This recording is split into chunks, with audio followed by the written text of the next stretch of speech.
You sit down to study, but suddenly everything else seems more interesting.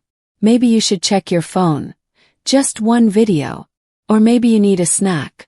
Do you even need this degree, or should you just move to the mountains and start a farm? If this sounds familiar, you're not alone. Many students spend hours reading their notes but barely remember anything. But what if you could study faster, remember more, and still have time to enjoy your favorite activities? If you don't change your study habits, you'll stay stuck in the endless cycle of cramming at the last minute and getting disappointing grades. Your brain is naturally lazy.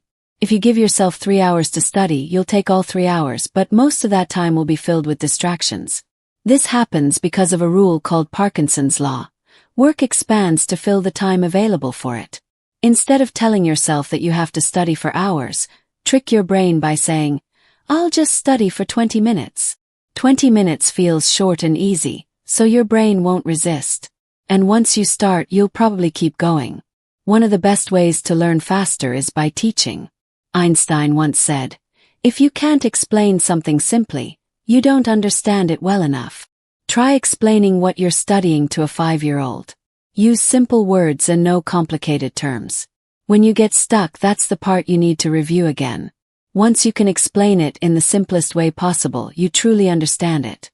A common mistake students make is rereading their notes over and over, thinking it will help them remember. But research shows there's a much better way: testing yourself. Instead of just reading, close your book and try to recall key points from memory. Write them down without looking at your notes. You can also use flashcards, but instead of just reading them, test yourself.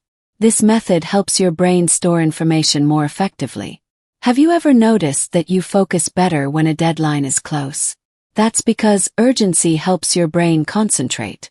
You can use this trick while studying by setting a 30-minute timer.